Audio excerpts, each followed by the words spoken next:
Timnas Indonesia unggul 1-0 atas tuan rumah Myanmar dan membawa pulang 3 poin. Selamat pagi, apa kabar pemirsa? Selain berita utama tadi, sejumlah laporan menarik lainnya juga akan hadir menemani aktivitas pagi Anda. Bersama saya Raisa Nadia. Dan saya Camar Haina, berikut seputar Anyus Pagi. Selengkapnya.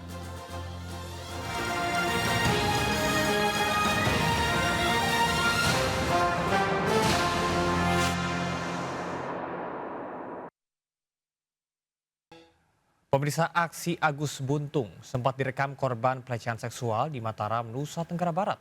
Pelaku membujuk dan mengaku memiliki mantra yang bisa digunakan menyelesaikan permasalahan korban. Keadaan saya seperti ini. Ngerasain. Saya punya bawaan mantra di tas saya isinya. Itu bawaan dari lahir yang bisa baca seseorang. Saya tahu kamu lagi banyak masalah. Saya bilang kamu harus keluar. Rekaman suara ini diambil salah satu korban saat pertama kali bertemu dengan tersangka pelecehan seksual IWS alias Agus Buntung. Menurut polisi, pertemuan dilakukan di salah satu taman di wilayah Mataram, NTB. Di lokasi tersebut, Agus biasa melancarkan aksinya meyakinkan para korban. Kepada korban, Agus mengaku memiliki mantra yang bisa digunakan untuk membantu menyelesaikan permasalahan korban. Kamu sayang sama orang tua? Mau tobat kan? Jangan ngikutin teman yang salah. Tersangka kemudian mengajak korban untuk bertaubat dan membawa ke penginapan untuk melakukan ritual mandi. Saat itulah tersangka diduga melecehkan korban. Polisi menjadikan video ini sebagai barang bukti dan telah melakukan uji forensik.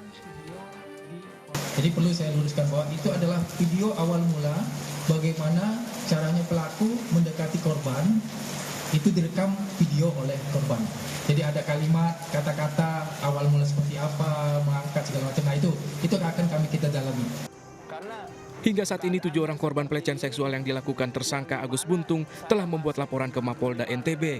Sementara berkas perkara laporan mahasiswi yang menjadi korban telah dilimpahkan ke Kejaksaan Tinggi Nusa Tenggara Barat. Dari Mataram, Nusa Tenggara Barat, Hari Kasidi melaporkan. Pemirsa, bencana banjir merendam ratusan rumah di sejumlah wilayah di Jawa Timur. Di Kabupaten Jombang, Jawa Timur, banjir selama 4 hari terakhir semakin meluas hingga ketinggian mencapai 1 meter. Begitu juga di Kabupaten Mojokerto, Jawa Timur, banjir meluas hingga merendam 800 rumah warga dan 1.800 jiwa terdampak.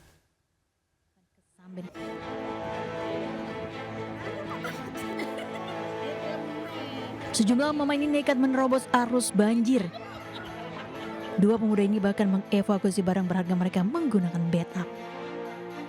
Ratusan rumah di kawasan permukiman desa Jombo, Kecamatan Kesamben, Kabupaten Jombang, Jawa Timur ini sudah 4 hari terakhir terendam banjir. Akibatnya jalur penghubung antar kabupaten dari Jombang menuju Mojokerto terputus. Banjir juga membuat aktivitas perekonomian warga terganggu. Para pengendara juga terpaksa menggunakan jalur alternatif untuk beraktivitas. Banjir disebabkan selain intensitas hujan tinggi, sistem drainase buruk dari aliran sungai Afur Watu Dakon di Jombang menuju sungai Berantas di Mojokerto. Ketinggian banjir hingga Senin sore bahkan meninggi hingga 1 meter. Sudah berapa hari berarti sekarang ya? Jumat, Sabtu, Minggu, Senin. Hari keempat sekarang? Hari keempat. Nah, ketinggian tapi bertahap tapi cepat. Terus bertambah hari? Tambah terus sampai saat. Sementara banjir di Kabupaten Mojokerto, Jawa Timur juga menyebabkan 2 sekolah diliburkan akibat terendam banjir. Banjir juga membuat aktivitas pelayanan balai desa lumpuh. Dia masuk kelas semua, sampai berapa? Meja itu. Kelas 1 sampai kelas 6 semua pokoknya, tidak ada yang itu, yang tidak tergenang air, semua tergenang air. Banjir terparah merendam kawasan desa Tempuran dengan ketinggian banjir mencapai hingga 1 meter. Berapa yang terdampak, Pak? Yang terdampak kemarin itu waktu saya ajukan itu sekitar 400 sekian. Nah, jiwanya 1.000 sekian. Sekarang ada peningkatan sehingga menjadi 470 rumah dan jiwanya 1.847. Mayoritas warga kini mengungsi ke rumah kerabat dan tempat yang lebih aman. Warga berharap Pemda setempat segera memberikan bantuan pangan, vitamin, dan alat tidur bagi para korban banjir. Dari Jombang dan Mojokerto, Jawa Timur, tim kontributor iNews melaporkan. Pemirsa, pemerintah Provinsi Jakarta melakukan rekayasa cuaca guna mengantisipasi potensi hujan ekstrim di Jakarta. Pemprov menganggarkan Rp4 miliar untuk operasi modifikasi cuaca atau OMC di wilayah Jakarta.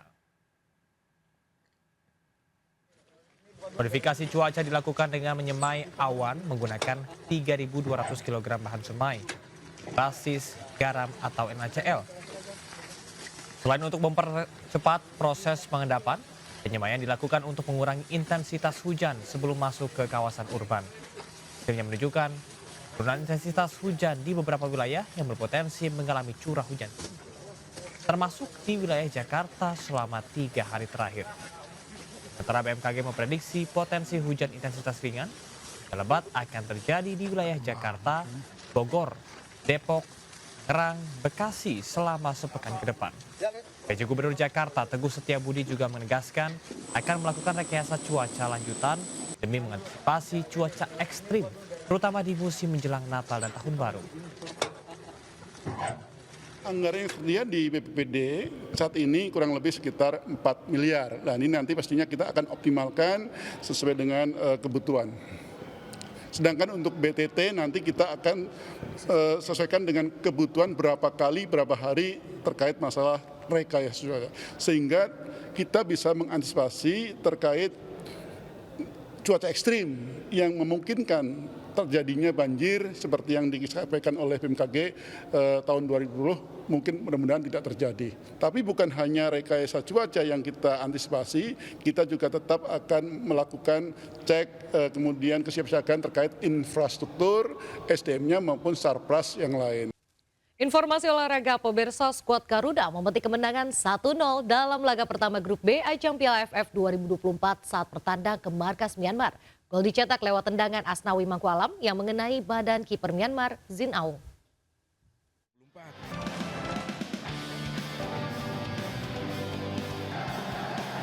Skuad Garuda mengamankan poin penuh usai memetik kemenangan 1-0 atas Myanmar dalam laga pembuka Grup B Piala AFF 2024.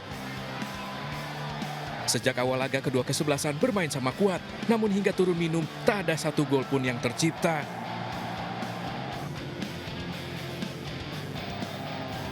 Memasuki babak kedua, pelatih Sintayong melakukan perubahan strategi dengan memasukkan sejumlah pemain.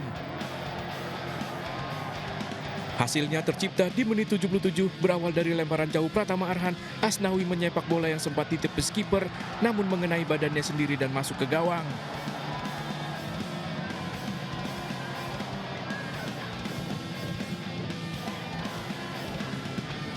Tertinggal 1 gol, Myanmar berupaya bangkit dengan mencetak sejumlah peluang. Namun hingga peluit panjang skor 1-0 bertahan untuk keunggulan timnas Indonesia.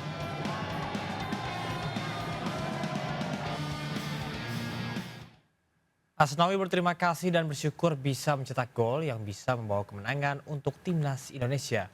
3 poin ini menjadi penting untuk menghadapi laga berikutnya melawan Laos hari Kamis mendatang.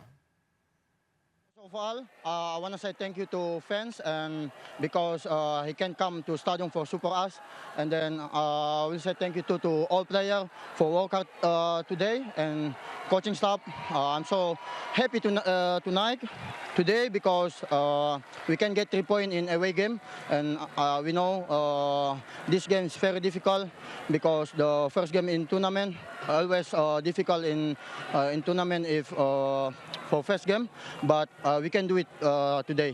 And then, yeah, thank you for all player and coaching staff for workout tonight. Nonton bareng laga Myanmar melawan timnas Indonesia dipenuhi supporter di Kementerian Pemuda dan Olahraga. Menpora Dito Aryo Tejo bersyukur pasukan Sintayong bisa memetik poin penuh di pertandingan pertama.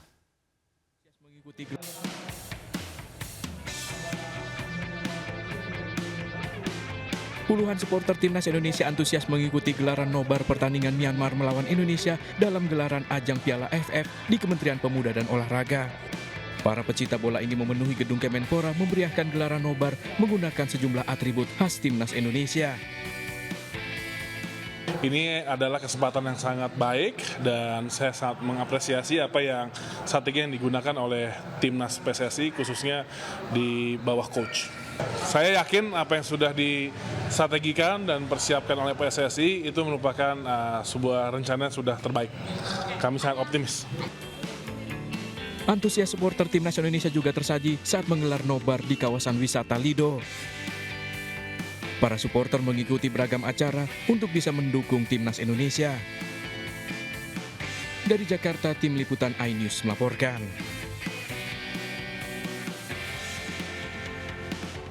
Kita ke informasi lain, pemirsa. MNC Peduli dan MNC Land menggelar edukasi tentang makanan bergizi bagi ibu hamil dan orang tua yang memiliki anak di Posyandu Durian, Kecamatan Cigombong, Kabupaten Bogor, Jawa Barat.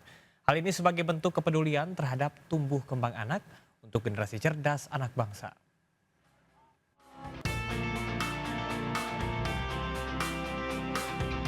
MNC Peduli dan MNC Land bekerja sama dengan Puskesmas Cigombong serta Posyandu Durian melakukan edukasi kepada ibu hamil dan orang tua balita di Posyandu Durian, Kampung Ciletuh, Desa Watesjaya, Kecamatan Cigombong, Kabupaten Bogor, Jawa Barat, yang diikuti secara antusias. Edukasi dan peran orang tua sangat penting untuk memastikan tumbuh kembang anak dalam memberikan asupan makanan yang bergizi. Selain itu, MNC Peduli juga memberikan makanan tambahan, yakni ikan lele yang memiliki kandungan gizi yang baik untuk anak. Jadi saya tahu makanan yang untuk anak di bawah 2 tahun apa, proteinnya apa, kandungannya apa. Jadi saya bisa kasih makanan saya yang lebih bergizi lagi. Terima kasih atas kontribusinya berupa bantuan lele, alhamdulillah, dan alhamdulillah juga tadi dari pihak Puskesmas memberikan edukasi tentang KIA, kesehatan ibu dan anak. Kegiatan positif tersebut mendapat dukungan penuh dari Puskesmas Cigombong yang ingin warganya lebih memperhatikan asupan gizi balitanya. Alhamdulillah ya, saya sangat mengapresiasi sekali kegiatan dari MNC di Posyandu Durian ini. Masyarakat juga sangat antusias, masyarakat juga lebih mengerti lagi dengan gizi-gizi yang harus dipenuhi terhadap balitanya. Dengan edukasi tersebut, para orang tua semakin sadar pentingnya menjaga asupan makanan bergizi bagi anak demi tumbuh kembang menjadi generasi cerdas anak bangsa. Dari Bogor, Jawa Barat, Andi Firmansyah, iNews melaporkan.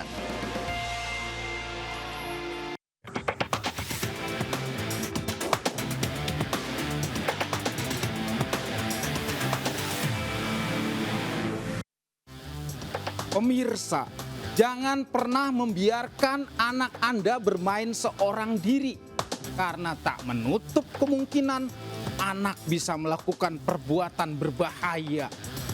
Di Bangka Belitung, seorang balita tewas tercebur ke ember. Kok bisa? Nih berita lengkapnya.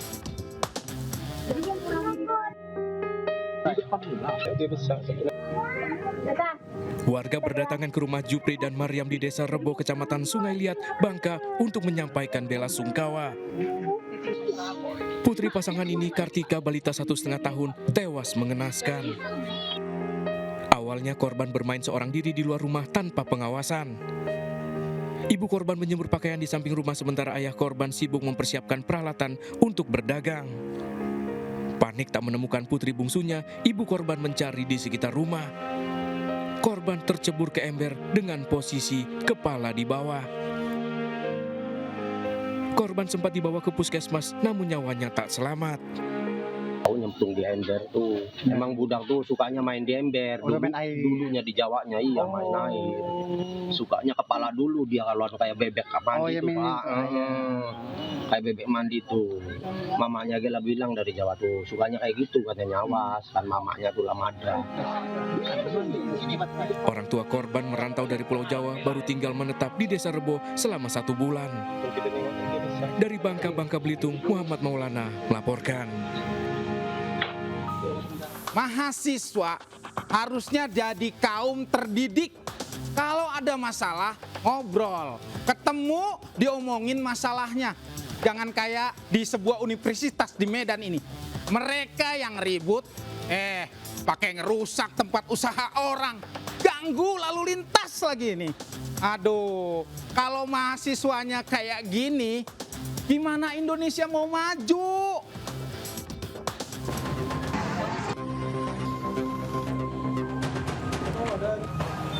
Inilah detik-detik tawuran mahasiswa Fakultas Teknik vs Fakultas Pertanian di Universitas Katolik Santo Thomas di Jalan Melati Raya, Medan.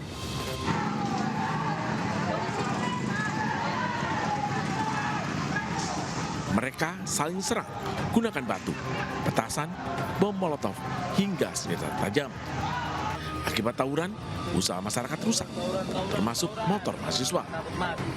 Motif tawuran dipicu dendam lama. Saat makan di kantin, saling tatap dan tersinggung, lalu tawuran. Dari tawuran itu ada korban, ya, ada masyarakat kita yang tempat usahanya dirusak, ya, kemudian ada beberapa orang mahasiswa juga yang jadi korban pemukulan dari aksi tawuran ini.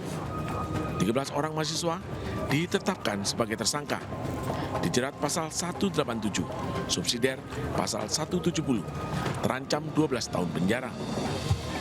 Sejumlah batu, balok kayu, petasan, bom molotov, senjata tajam, serta pakaian saat tawuran disita polisi sebagai barang bukti.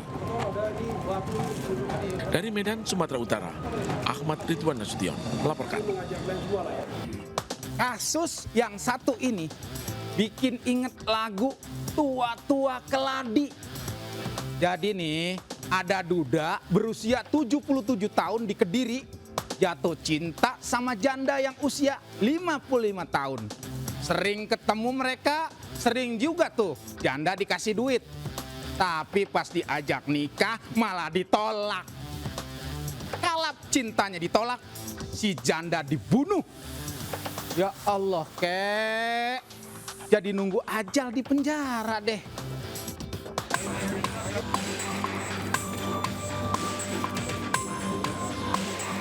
Warga Desa Patemon, Kecamatan Tanggul, Jember, Jawa Timur geger dengan temuan jasad seorang wanita di rumah seorang lansia pria berusia 77 tahun.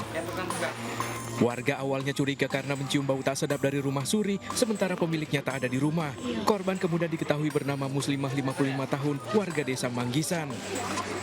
Polisi kemudian menangkap kakek Suri di rumah anaknya di Lamongan. Kepada polisi, Suri mengaku membunuh Muslimah karena tawaran untuk menikah ditolak. Menurut pelaku, dirinya sudah sering memberi uang kepada korban. Korban sering ke rumah pelaku. Memang pelaku ini biasa memberikan uang kepada korban senilai 100, 200.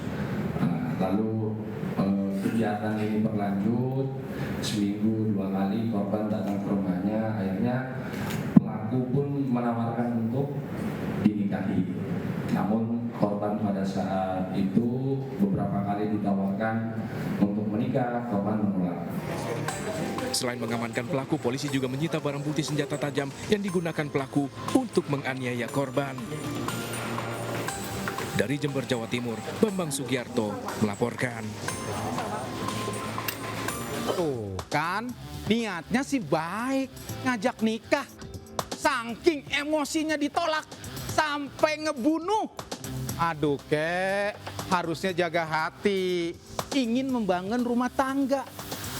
Ingat, kejahatan terjadi bukan karena ada niat, tapi juga karena ada kesempatan. Waspadalah! Waspadalah! Pemirsa, terima kasih. Anda masih di seputar Anyus Pagi. Duka terdalam bagi para relawan pemadam kebakaran kota Samarinda. 3 relawan pemadam kebakaran tewas akibat kecelakaan mobil saat menuju lokasi kebakaran. Sopir menghindari kucing di tengah jalan hingga mobil oleng menabrak pohon.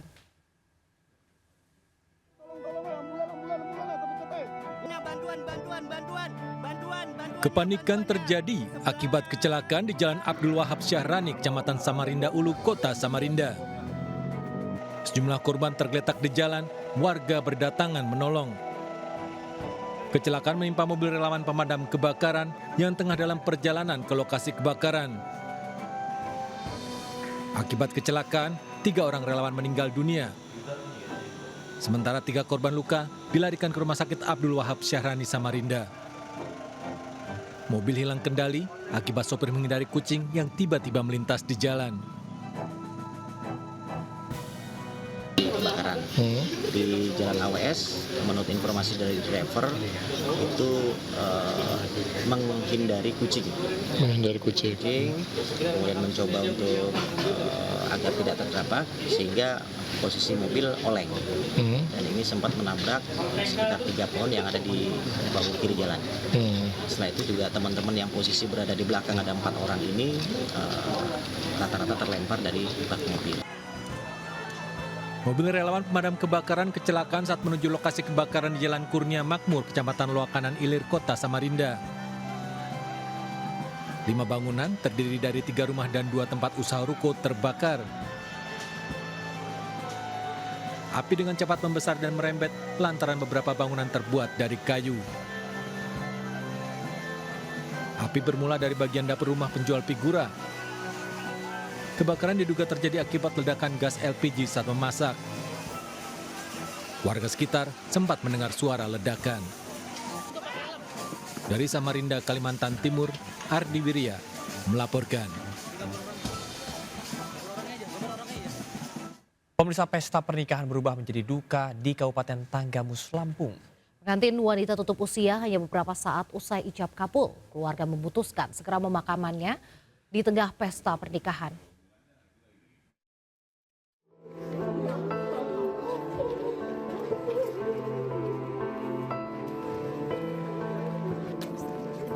Pesta pernikahan di Kabupaten Tanggamus, Lampung yang seharusnya berlangsung bahagia berubah menjadi duka.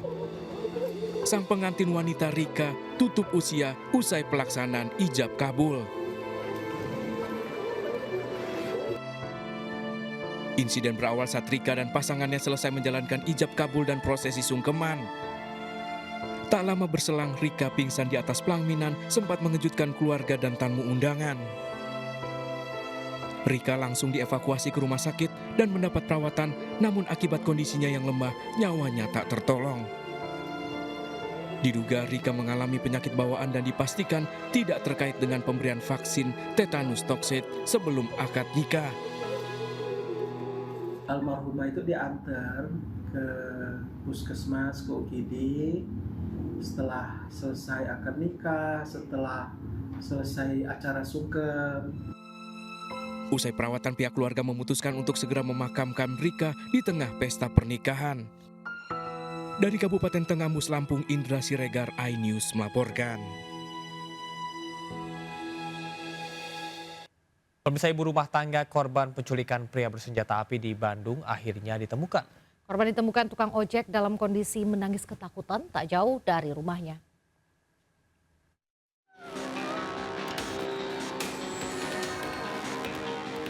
Rekaman CCTV di depan rumah korban inilah yang mengungkap penculikan seorang ibu rumah tangga.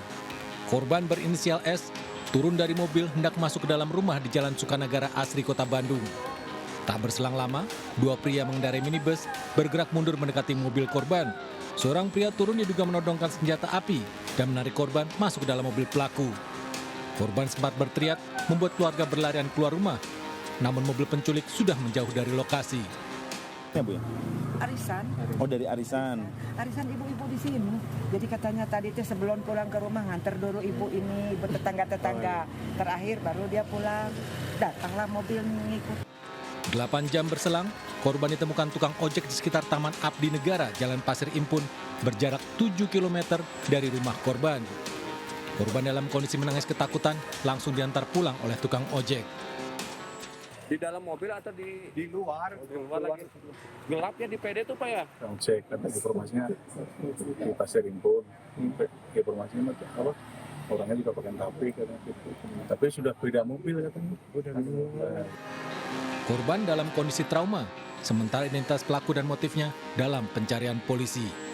Dari Bandung, Jawa Barat, Mujib Prayitno, iNews melaporkan. Polda Jawa Tengah menggelar sidang etik Aibda RZ, terduga pelaku penembakan 3 pelajar SMK Negeri 4 Semarang yang salah satunya tewas. Sidang Komisi Etik Polri memutuskan Aibda Robik Zainuddin pemberhentian tidak dengan hormat atau PTDH dari anggota kepolisian terbukti melakukan perbuatan tercela dan statusnya tersangka.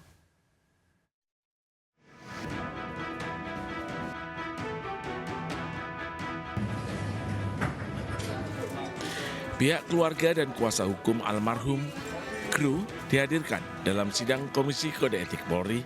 Aibda Robik Zainuddin diduga melakukan penembakan kepada 3 siswa SMK Negeri 4 Semarang.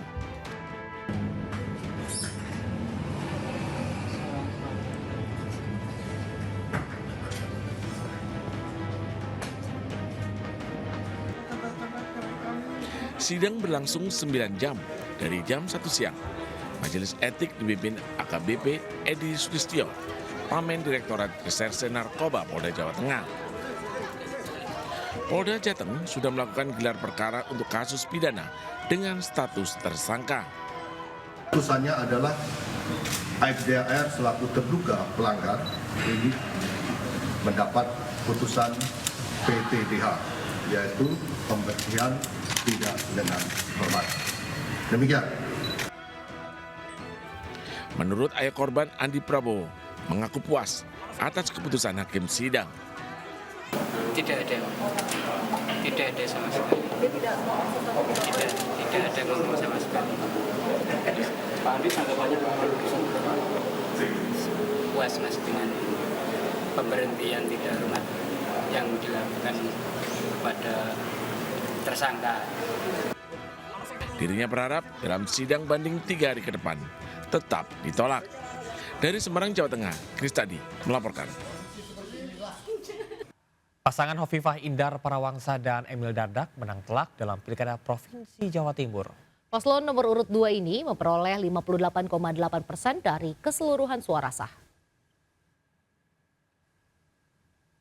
Setelah 2 hari menggelar rapat pleno rekapitulasi perolehan suara Pilgub Jawa Timur 2024, KPU Provinsi Jawa Timur menetapkan pasangan Hovifah Emil Dardak sebagai pemenang Pilkada Jawa Timur 2024. Pasangan Hovifah Emil unggul dengan 12.192.165 suara. Diikuti pasangan calon nomor urut 3, Riris Maharini Gus Hans dengan 6.743.095 suara. Sementara pasangan calon nomor urut 1, Lulu Nur Hamdah Lukmanul Hakim memperoleh 1.797.332 suara. Sesuai aturan, KPU Provinsi Jawa Timur membuka ruang selama 3 hari kepada paslon yang ingin mengajukan gugatan sengketa pilkada kepada Mahkamah Konstitusi.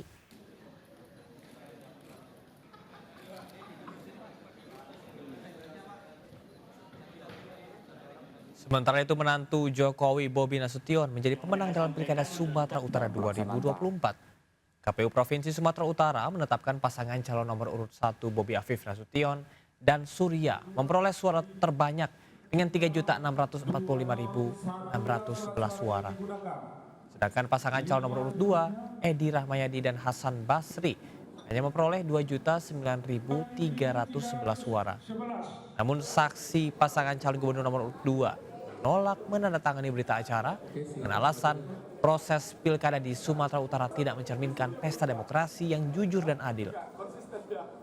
Tim hukum paslon Edi Rahmayadi dan Hasan Basri Sagala yang mempersiapkan gugatan pilkada Sumut ke Mahkamah Konstitusi. Baik, itu pimpinan Pemirsa, seluruh camat di Majalengka, Jawa Barat menonton bareng Timnas Indonesia melawan Myanmar dan menang 1-0. Sementara orang tua Dava Fasya, kiper cadangan Timnas, mendoakan Indonesia bisa menjadi juara.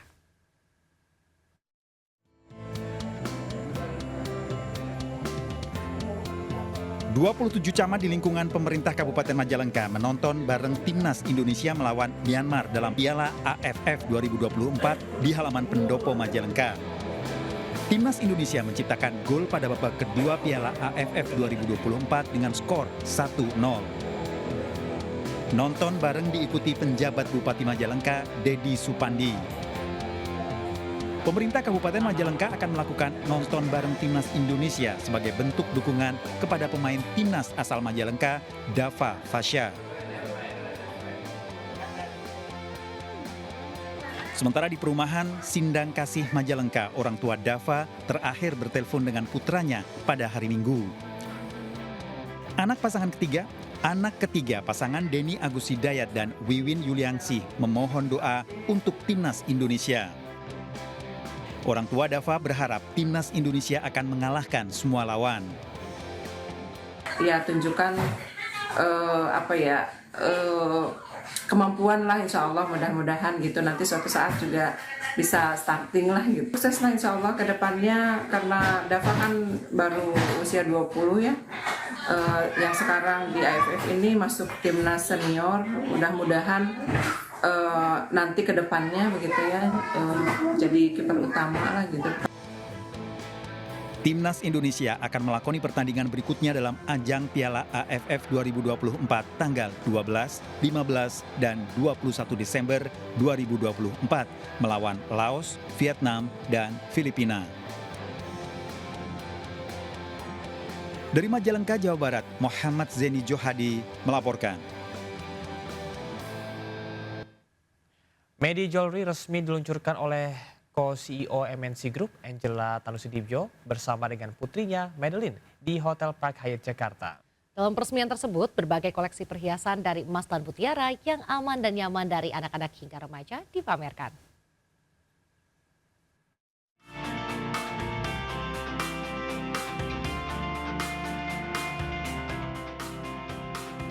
Beragam koleksi perhiasan mutiara dan emas 18 karat hasil karya anak kedua dari Co-CEO MNC Group Angela Tanusudibyo, Madeline, secara perdana ditampilkan pada acara peresmian Medi Jewelry. Produk perhiasan dengan desain timeless dan fun ini merepresentasikan keindahan, namun aman, nyaman, dan tidak memicu alergi untuk digunakan sehari-hari maupun dalam berbagai acara. Peluncuran Medi Jewelry dengan tema Pet Pals and Precious Game di Park Hyatt Jakarta ini turut dihadiri Eksekutif Chairman MNC Group Hari Tanusudibyo bersama istri Liliana Tanusudibyo serta Wakil Menteri Perdagangan Republik Indonesia Diah Roro Esti Widya Putri. Madeline masih usia 10 tahun, tapi sudah punya keinginan berbisnis. Saya rasa ini satu yang sangat bagus. Anak muda sekarang sangat aktif dan progresif dan kreatif. Maju terus Madeline. Saya bangga sekali karena dari kecil sudah berbisnis ya, jadi ada satu kreativitas yang bagus untuk anak seumur dia, jadi sangat membanggakan. Berkat kreativitas, semangat dalam mendesain, dan terinspirasi dari kecintaan Madeline terhadap binatang, Medi Jewelry yang didirikan Angela Tanusudibyo bersama putrinya Madeline hadir untuk memberikan perhiasan yang ramah bagi anak-anak hingga remaja di Indonesia. Idenya dari dia, gitu kan. Jadi dia terlibat dalam seluruh prosesnya, dari mulai mendesain sampai akhirnya kemarin kita photoshoot, gitu, kita melakukan campaign, gitu ya. Madeline terlibat penuh. Sampai akhirnya launching ini juga dia terlibat aktif, gitu ya, ngajak teman-temannya. Medi Jewelry ini sebuah inovasi yang sangat amat keren, desainnya juga unik, timeless, cocok untuk dipakai untuk lintas generasi. Dengan tampilan yang elegan dan menarik, produk perhiasan dari Medi Jewelry diharapkan mampu meramaikan industri perhiasan tanah air serta merambah pasar luar negeri. Dari Jakarta, Dilami Aulia, Dede Rudi, iNews melaporkan.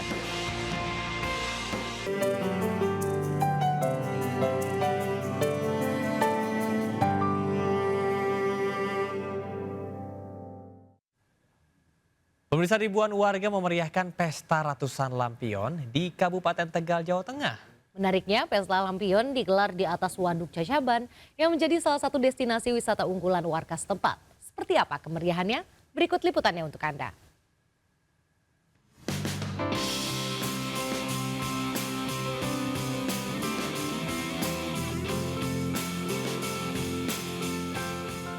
Cantiknya ratusan lampion bertaburan di langit Kabupaten Tegal, Jawa Tengah. Menikmati malam dengan gemerlap warna-warni lampion membuat suasana malam di acara Puncak Aircraft Festival begitu berbeda. Keunikan dari pesta lampion di sini digelar di atas Waduk Cacaban yang menjadi salah satu destinasi unggulan masyarakat setempat.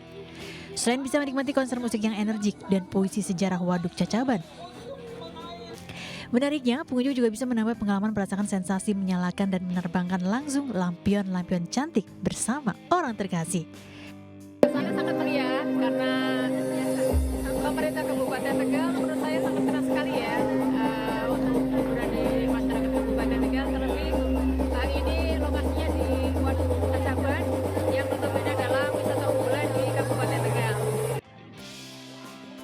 Keberadaan Pesta Lampion ini digelar selain sebagai ajang promosi juga untuk meningkatkan jumlah wisatawan yang berkunjung ke wisata unggulan Waduk Cacaban. Kita ingin bahwa acara ini adalah acara milik masyarakat semua. Bahwa penerbangan lampion yang kita lakukan ini juga sebagai pemberdayaan ekonomi kreatif. Tidak hanya untuk menyaksikan pagelaran musik dan sebagainya. Selain bisa menjadi program wisata unggulan, kekayaan wisata budaya di Indonesia bisa memperkenalkan potensi wisata lokal di mata dunia. Dari Tegal, Jawa Tengah, Unibar iNews melaporkan.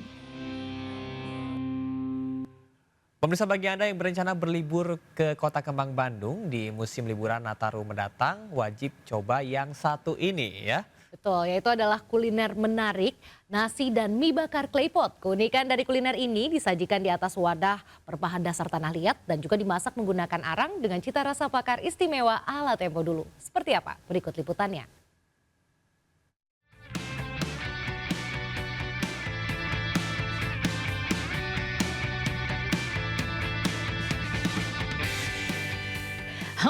Siapa yang tak tergoda dengan sajian istimewa yang satu ini?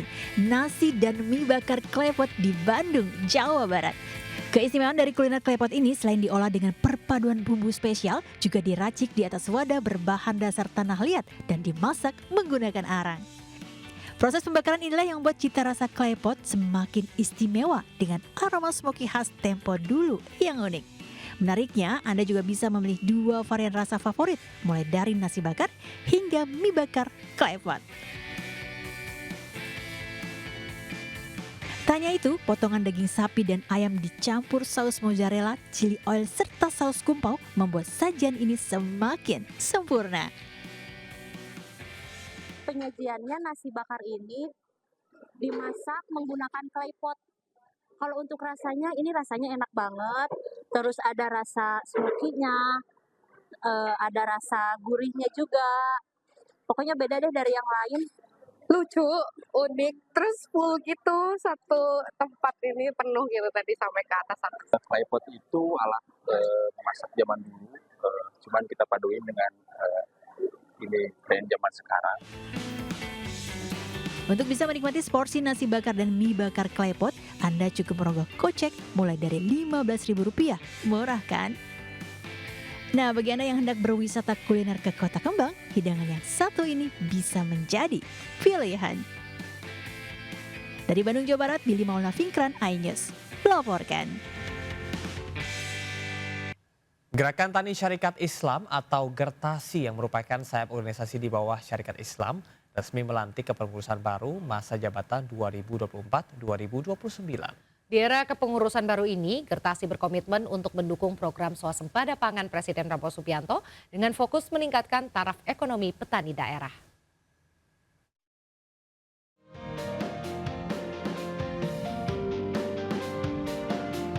Berlokasi di Gedung Kesekjenan Syarikat Islam Jakarta, jajaran kepengurusan baru Gertasi periode 2024-2029 resmi dilantik.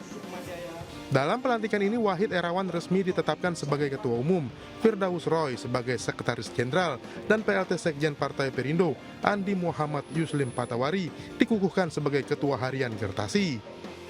Dengan semangat baru, Gertasi tidak hanya fokus pada pelatihan dan pemberdayaan sosial, namun juga meningkatkan taraf ekonomi petani daerah melalui kerjasama dengan berbagai pelaku industri pertanian. Ke depan memang kita kembangkan bukan saja pada aspek produksi hasil pertanian, tapi bagaimana Gertasi membangun jejaring sampai kepada pasar, yaitu kepada pengolahan hasil pertanian. Inilah yang terus kita kembangkan Gertasi dari aspek bisnis dan usaha. Dengan slogan Gertasi Jaya, petani insya Allah sejahtera, Gerakan Tani Syarikat Islam akan memastikan para petani mendapat kemudahan, baik dalam produksi maupun pemasaran hasil pertanian. Udah cari pupuknya susah dan mahal, pas harganya jatuh. Nah, Gertasi insya Allah akan hadir dengan cara berbagai macam cara, kita terus rembuk insya Allah minimalisir masalah yang ada di para petani gitu. Gertasi ini tidak hanya fokus di pertanian, ada pertambangan, perikanan, laut, darat, maupun nantinya kita kembangkan tentang perkebunan. Kedepan, Gertasi juga berkomitmen untuk mendukung program pemerintahan Presiden Prabowo Subianto dengan menggalakkan swasembada pangan, swasembada energi yang akan bermuara pada kesejahteraan bagi seluruh rakyat Indonesia. Dari Jakarta, Amrina Rida, Ahmad Putra, iNews melaporkan. Pemirsa, Spotify mengumumkan daftar teratas sejumlah kategori berdasarkan jumlah streams di tahun 2024 dengan menghadirkan deretan artis tanah air dan artis internasional. Musisi wanita muda Bernadia mampu mendominasi jajaran musik teratas di Spotify dengan karya-karyanya hingga memenangkan sejumlah kategori penghargaan. Gebrakan.